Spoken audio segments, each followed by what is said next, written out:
Roy Orbison, the man with the distinctive dark spectacles and the ethereal voice, has recently come under scrutiny for an unusual reason. Everyone thought they knew him for decades. Their rendition of "Oh Pretty Woman" was in perfect harmony. They believed his music encapsulated the anguish of crying. But fresh information has emerged, and it is deeply disturbing, not just surprising. Something completely different was hiding behind the sophisticated voice and mysterious smile. He will tell you straight up if you have money or not. Nothing comes out of it. A secret he kept from everyone. And once you do, you'll never perceive his music in the same manner.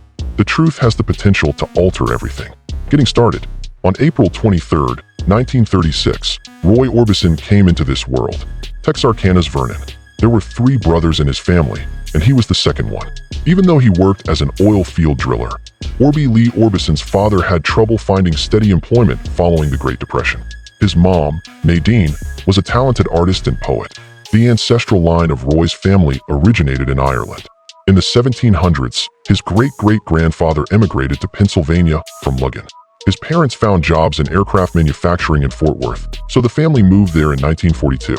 Roy began wearing thick spectacles at the age of 4 due to his poor eyesight, which he had since birth.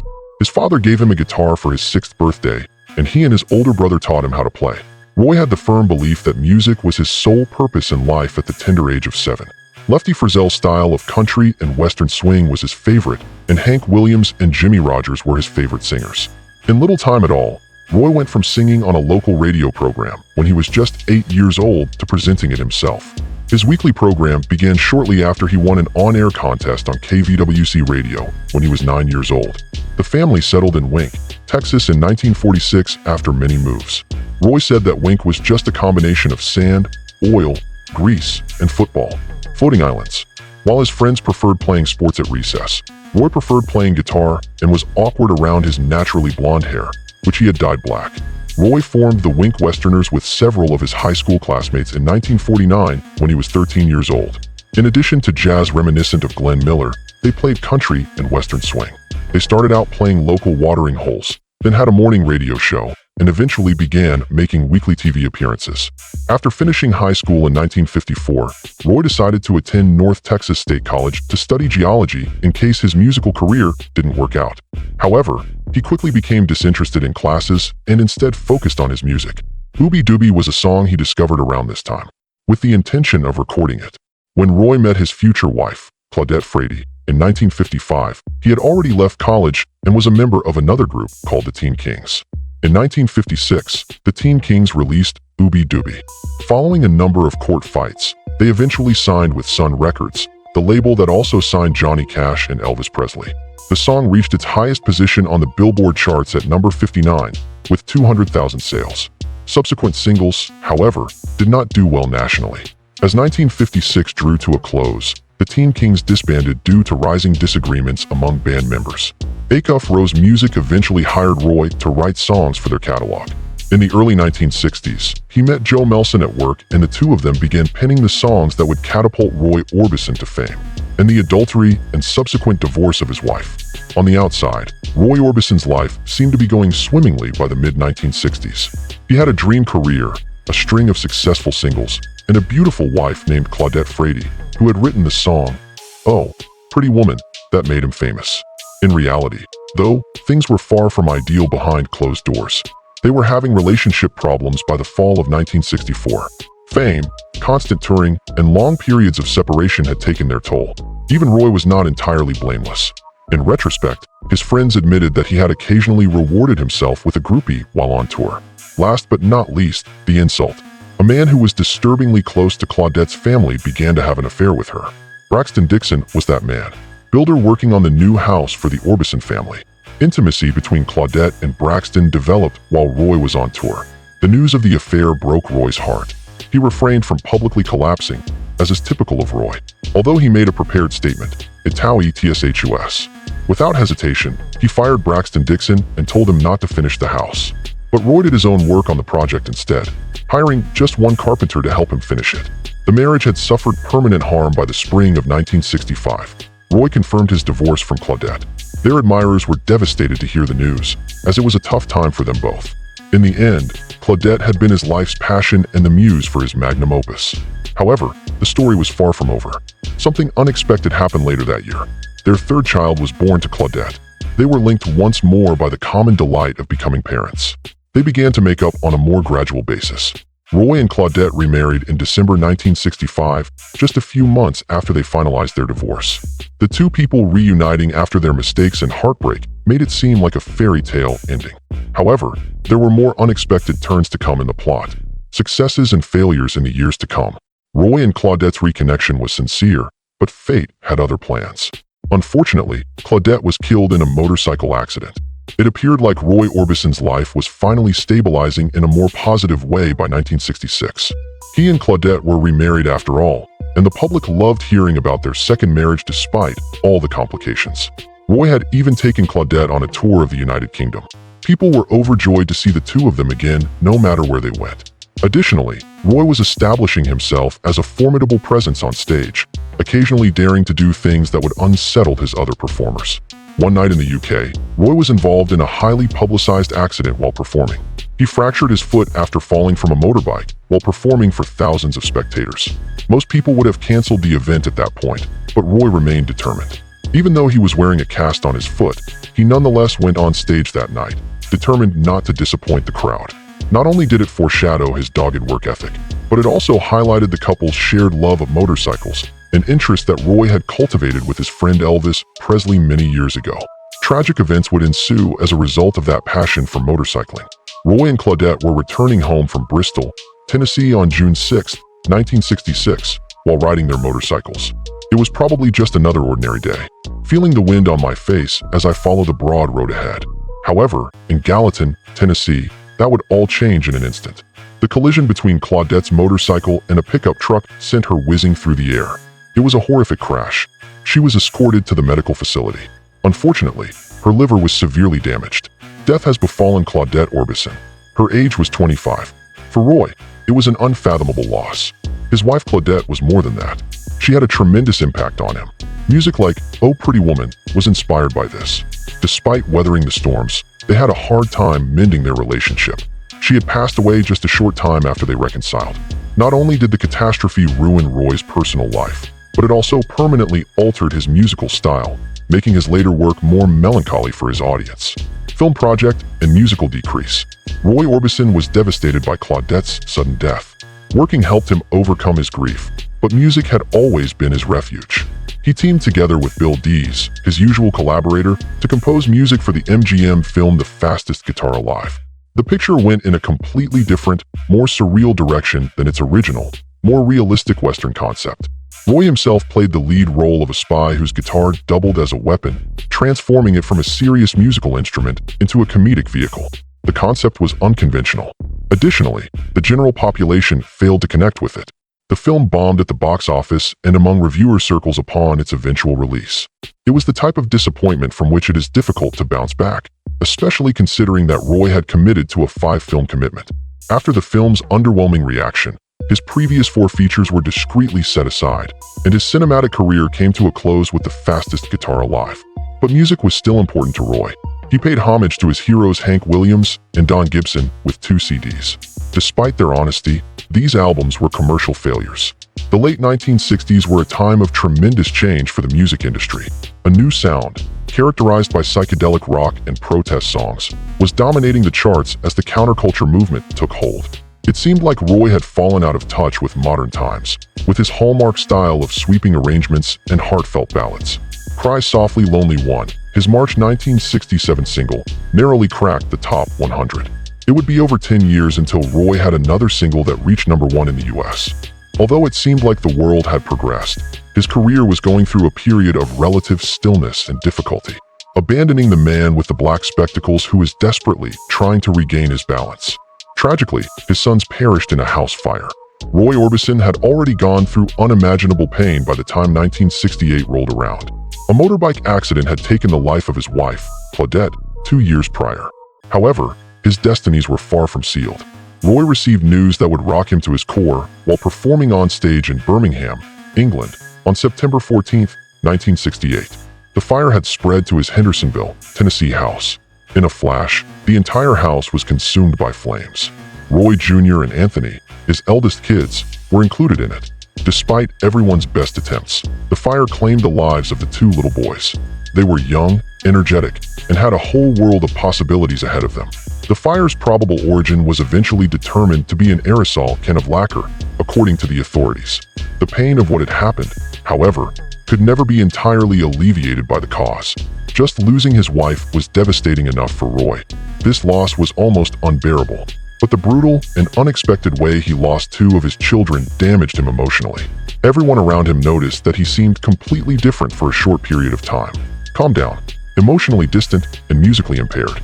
Even though music had always been his refuge, it was unable to bring him consolation after the fire. Johnny Cash, a friend of his, ended up buying the house.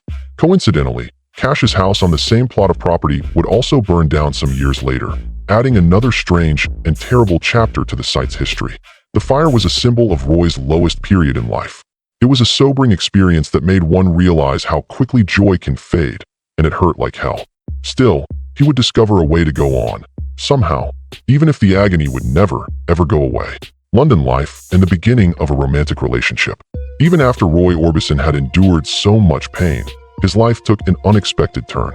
In 1968, while he was touring the United Kingdom, he shared an apartment in London with his long-lost pal Bobby Blackburn. Even their girlfriends were known to partake in the two's wild lifestyle. Actually, they weren't exactly living monk-like lives. They had a quirky calendar that tracked visits from different ladies. During his time there, Roy met Barbara Wellhonen, a German girl of 16 years old who was on vacation in London. Roy was captivated by her youthful vitality the moment he laid eyes on her. Her beauty and energy drew him in, but he wasn't ready to give up on other women just yet. But Barbara was unique. Despite the age difference and the fact that Roy's life had previously seen so much, he decided to jump back into marriage when their relationship strengthened with time. Roy wed Barbara on May 25, 1969. The exact age of Barbara varied from source to source, but Roy was 33 years old. Rumor has it that she was 17 or 19 years old. In any case, the marriage raised some eyebrows because she was considerably younger. Roy, on the other hand, seems relieved to have rediscovered friendship. Meanwhile, he was still responsible for taking care of the house. Wesley, Roy's youngest son from his marriage to Claudette, was in his early years and needed constant care. He was born in 1965. Wesley was raised by Roy's parents because Roy was constantly traveling for tours and couldn't provide the stability a child needs. In contrast to Roy's hectic professional life, they gave him a stable home life. Roy began a new family with Barbara. Roy Kelton Orbison Jr., their first son, was born in 1970, and Alexander, their second son, was welcomed 5 years later. Despite the fact that nothing could ever replace the loved ones he had lost, Roy saw this as an opportunity to re-establish a family life. Now he was starting a new chapter in his life, one where he found fresh reasons to start anew thanks to the charm of London, new love, and fatherhood. The wealth he possesses. Not only was Roy Orbison a legendary figure in the music industry, but he also left behind a legacy that generated revenue long after his death. Decades of chart-topping singles, mega-hit collaborations, and concerts around the world preceded his death in December 1988. The most interesting part, though, is how his fortune continued to grow. Orbison accumulated the majority of his wealth over the course of his career from the selling of albums, live performances, and royalties from his many songs. The classic singles Only the Lonely, Oh Pretty Woman, and Crying were among his many 1960s hits, and they brought in a ton of money. In the late 1980s, his career took a huge leap forward thanks to his work with the supergroup Traveling Wilburys and the publication of his final album, Mystery Girl. The two commercial successes brought in millions of dollars for him. What really set Orbison's wealth apart was the fact that it remained intact even after he passed away. Yes, it did rise. Through re-releases, licensing to television and movies, and radio play, he continued to earn royalties from his music archive. Even without the success of the Traveling Wilburys, his estate was boosted by the Mystery Girl album, which became his best-selling work. Barbara Orbison, Orbison's spouse, played a key role in preserving his legacy. She established Roy Orbison Enterprises to manage licensing deals, reissues, and box sets. His music remained popular and profitable for decades thanks to his savvy management. His kids took over the business after Barbara passed away in 2011, and they kept releasing unique recordings and anniversary versions of his songs, which increased royalties. Over the years, Roy Orbison's fortune has been estimated to be worth tens of millions of dollars. The internet, commercials, and films have ensured that his timeless tunes will be heard by generations to come. His artistic and financial fortunes will continue to thrive long after he has left this world, thanks to his voice, lyrics, and talent for connecting with listeners. Orbison's wealth was not just monetary. It was the value of universal art. Sunglasses styled by Roy Orbison. The dark glasses that have become Roy Orbison's signature look weren't exactly his intention. His vision impairment was the first cause. Roy Orbison was born to oil well driller and mechanic Orb Lee Orbison and nurse Nadine Vesta Schultz as the second of 3 boys. Roy had trouble seeing at an early age. He began wearing heavy corrective spectacles at the tender age of 4, and they quickly became an essential part of his everyday attire. In 1963, when Roy was about to embark on a massive tour in the UK with the legendary Beatles, a lot had changed. For my career, it was the pinnacle. He was performing with the biggest band in the planet. However, a strange occurrence happened right before the tour began. The musician told his son Roy Jr. that he had forgotten his regular prescription glasses on the journey. Roy had trouble seeing clearly without them. His only accessory were a pair of black prescription sunglasses. They weren't for show, they served as a backup for your eyes. Roy wore them throughout concerts and engagements because he had no other choice. It all came crashing down because of that one decision. Fans grabbed notice as soon as photographers started snapping images of him wearing the black shades. An iconic part of his identity emerged from what was once a practical remedy for poor eyesight. Roy Orbison's mysterious, cold air became synonymous with the guy in the dark spectacles, according to his fans. Sunglasses were no longer just for protecting the eyes from the sun. They were a crucial component of his performance persona. They lent an air of mystery that was a perfect match for his gentle, sincere singing voice. As time went on, Roy fully embraced the style, wearing the dark spectacles both on stage and off, until it became an iconic image in music history. It's funny to think that something that started out because someone needed it could wind up being such a defining part of a legend's character. Sunglasses were more than just a fashion accessory for Roy Orbison. The last days of Roy Orbison and his untimely demise by the year's end of 1988, Roy Orbison had resumed his stellar career. In addition to performing and recording with the Traveling Wilburys, he was also working on a film. He had joined forces with legendary musicians including George Harrison, Bob Dylan, Tom Petty, and Jeff Lynne in the supergroup. He gave a performance in Highland Heights, Ohio's Front Row Theater on December 4, 1988. It was clear that Roy was exhausted, despite the fantastic performance. A few days later, he traveled back to Hendersonville, Tennessee, to relax before boarding a plane to London to film more music videos. Exciting plans were afoot, including a year-long tour of the United States and Europe. Roy had a peaceful and unremarkable day on December 6th, which was 2 days after that show. He went shopping for model airplane parts with his bus driver and good buddy Benny Birchfield, who shared his passion for the hobby. Benny invited him to join his wife, country singer Jean Shepard, for dinner that night at their residence. Roy chose to pay a visit to his mother's house, which was close by, after the supper. In that comfortable, everyday time, he caught up with his son Wesley through conversation. However, that was all changed in an instant. At one point during his visit, Roy went to the restroom. Alarm took the place of concern when he failed to return after 30 minutes. He had collapsed to the floor of the restroom when he was found. It was too late when paramedics brought him to the hospital. A heart attack had struck Roy Orbison. His age was 52. The news hit close to home for his loved ones and admirers. A public memorial service, organized by Jean Shepard, was held at the College Heights Baptist Church in Gallatin, Tennessee, 5 days later, on December 11th. Both fans and fellow artists came to say their goodbyes and give their respects. 2 days later, at the Wiltern Theater in Los Angeles, Roy's wife Barbara had planned a memorial service that was attended by famous people and friends of the music business. Like the man behind the black sunglasses who had given the world with some of its most exquisitely haunting songs, Roy Orbison was laid to rest in an unmarked grave in Los Angeles' Westwood Village Memorial Park Cemetery. He was modest and unassuming. What Roy Orbison did to dominate the charts following his demise. Released just weeks before Roy Orbison passed away, Mystery Girl was his final studio album and the best-selling record of all time. It hit stores on January 31st, 1989. Virgin Records released it, and it's a beautiful fusion of his classic, heartfelt sound with modern production. The album, as said by Rolling Stone, envelopes the sweeping grandeur and epic sweep of his old-school sound with ultra-careful high-tech production. This description is spot on. A fitting farewell to a musical icon with a distinctive voice. You Got It, a song that Orbison co-wrote with Tom Petty and Jeff Lynne, was the standout track on Mystery Girl. It went all the way to number 9 in the US and number 3 in the UK, and it even got him a Grammy nomination after his death. It became one of his most popular songs due to its memorable melody and heartfelt lyrics. However, Roy Orbison's 1989 chart dominance was due to more than just Mystery Girl. He was a member of the legendary Traveling Wilburys a few short months ago, alongside Tom Petty, George Harrison, Bob Dylan, and Jeff Lynne. The Traveling Wilburys, the debut album by the band, the U.S. charts for an unprecedented 53 weeks, peaking at number 3. It was nominated for a Grammy for Best Rock Performance by a Duet or Group and went on to top the charts in both Australia and the United Kingdom. It was later named one of Rolling Stone's 100 Best Albums of the Aughts. Afterwards, a moving, record-breaking incident occurred, with Mystery Girl peaking at number 5 and Traveling Wilburys Volume 1 reaching number 4 in the U.S. Top 5. Orbison made history on April 8, 1989, being the first artist to do it since Elvis Presley. In the United Kingdom, his success due to death was even more pronounced.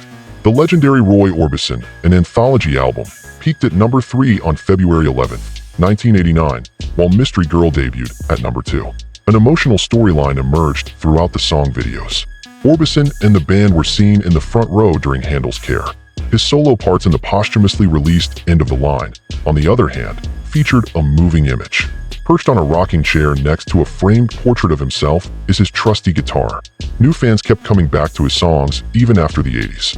His music will live on in compilations like 1990 SIXS, The Very Best of Roy Orbison, and albums like King of Hearts.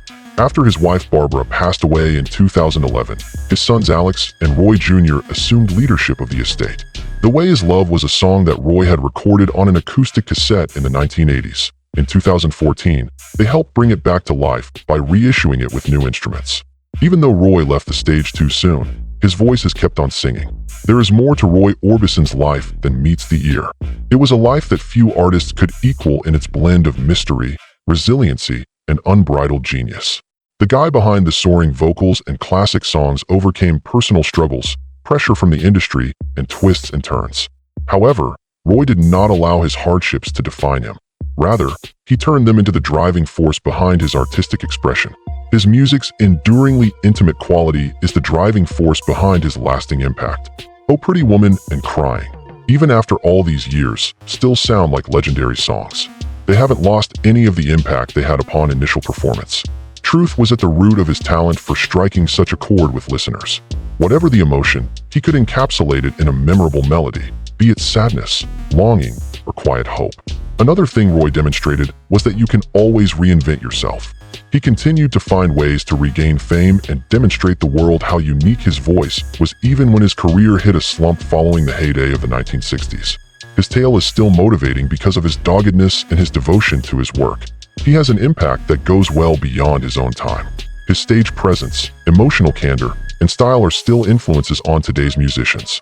His songs continue to be discovered by fans both new and old, demonstrating that truly great music does not go away. Roy Orbison was more than simply a rock and roll legend. His music told stories that resonate with listeners of all ages. His influence on music will last forever thanks to his distinctive voice, signature style, and unassuming power. The Amazing Life of Roy Orbison, a superstar whose music could both mend and tear hearts, comes to a close with that. Make sure to press that like button if you appreciated learning about his life and legacy with us. This ensures that we will continue to provide you with news similar to this one. Make sure you don't miss our next in-depth exploration by subscribing to the channel. Enter the worlds of the most iconic musicians of all time. Have a great time browsing, and we'll catch you in the next episode.